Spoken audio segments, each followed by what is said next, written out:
Je voulais revenir sur un événement que j'avais déjà traité il y a quelques temps par une vidéo, mais j'estime que je ne suis pas allé assez loin parce que j'ai rarement vu un tel racisme anti-algérien, mais aussi contre nos morts, en fait, contre nos chouhadas et des victimes de ces Algériens qui ont été décapités. Je vais revenir rapidement sur les faits en parlant de trois ou quatre poubelles qui se manifestent dans les médias, 3 ou 4 chiennes de garde du système, on va dire, d'extrémisme, de Bolloré et d'une forme de complicité avec le sionisme. L'idée, en fait, de domination totale. Je reviens sur celle qui n'a pas bougé une oreille quand son pays se fait démolir par le criminel Netanyahou aujourd'hui. Pas un mot sur son pays, au moins celui de ses parents. Je veux parler de la vipère, de la serpillère Léa Salamé, qui s'est jointe donc à d'autres vipères, d'autres serpillères, d'autres paillassons comme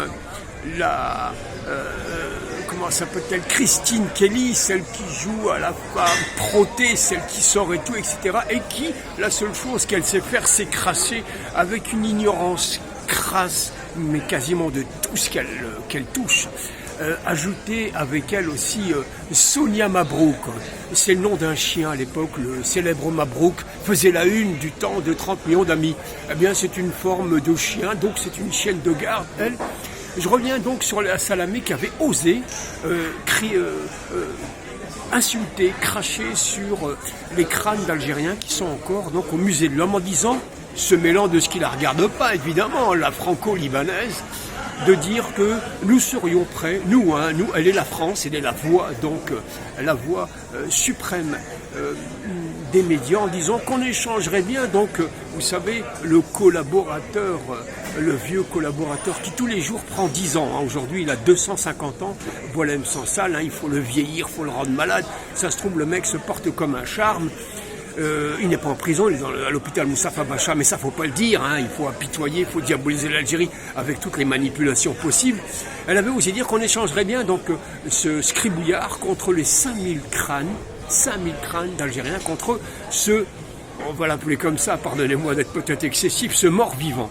Voilà, elle osait effectivement dire, ce qu'elle disait pas, c'est que ces 5000 crânes, avec d'autres, ont été décapités. Ils sont l'objet d'une preuve d'un génocide, d'un crime de guerre, d'un crime contre l'humanité.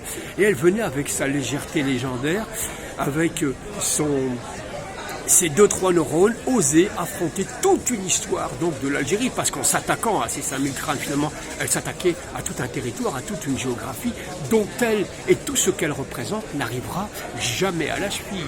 Elle et son mari, le Glucksmann, donc prétendant représentant de la gauche caviar, le nouveau socialisme ou l'ancien socialisme à 2 balles, elle était venue cracher avec une violence inouïe. Je pense qu'on n'a pas pris toute la dimension de l'invective concernant ces 5000 crânes, traités avec une légèreté incroyable, sous-entendant qu'elle avait tous les pouvoirs et qu'elle pouvait, à n'importe quel moment, on vous renvoie vos 5000 crânes et vous nous rendez le crâne d'œuf, effectivement, Boualem Sansal.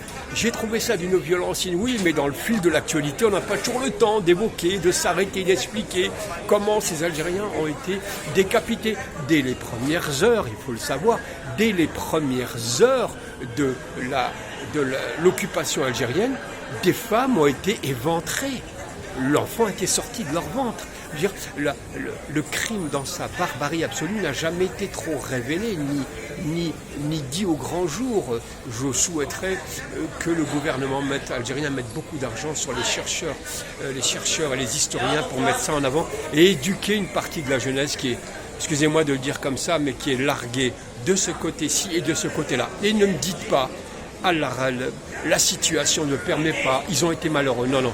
C'est trop facile, c'est une excuse qui permet toutes les dérives et tous les analphabétismes. Donc pas question de laisser faire ce genre de choses. Donc restons quand même responsables. Nous sommes responsables de ce que nous faisons, de ce que nous voulons savoir, de ce nous voulons ignorer. C'est pourquoi le gouvernement doit aider à combler je crois qu'en arabe on dit jahiliya, l'ignorance. On doit aller vers remplir le qaro, remplir la tête de savoir, pour pouvoir répondre à toutes ces serpillères et ces poubelles médiatiques qui aujourd'hui déversent un venin, une espèce de vomi. Je ne sais pas où elles fabriquent cette haine d'un pays qui ne leur a rien demandé.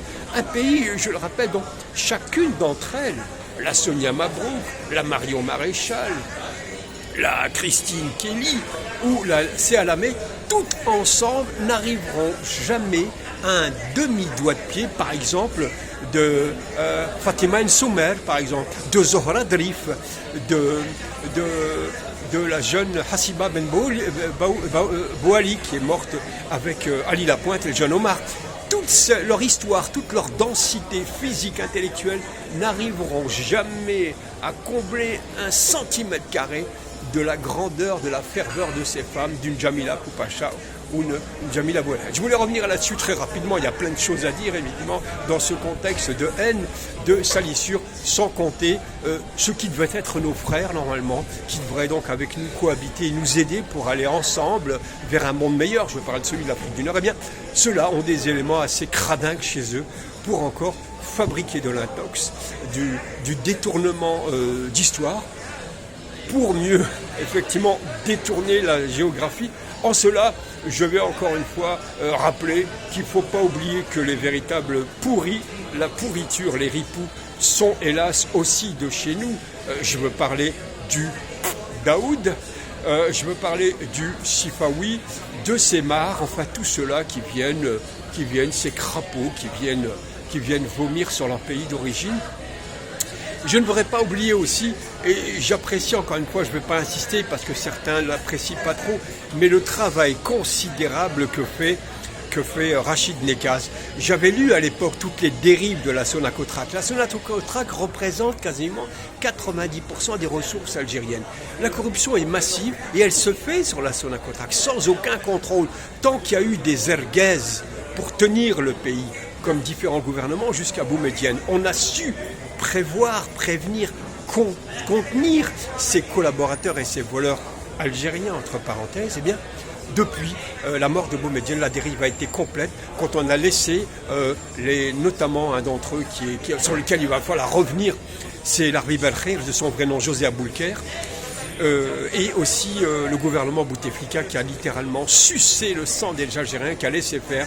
Et comme le rappelle Rachid Nekaz, j'avais lu ça aussi chez Loni Sagoun, qui avait beaucoup écrit aussi là-dessus, concernant ces voleurs de l'intérieur qui sont en train d'offrir le gaz et le pétrole algérien, mais alors sur un tapis rouge comme ça. On leur offre le droit de voler, de nous arnaquer, d'escroquer même ceux qui collaborent avec eux, puisque les rats de Total ou de Eni, l'italienne, qui pourtant avait un glorieux passé, Eni avec l'Algérie, mais aujourd'hui, et d'autres nous volent ou nous attaquent et nous dépouille littéralement. Il va falloir prendre conscience de ça, chers amis.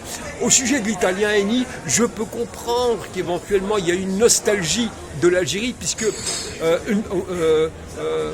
Enrico Mattei, qui était le fondateur donc d'Eni, avait beaucoup aidé le FLN dans sa révolution, etc.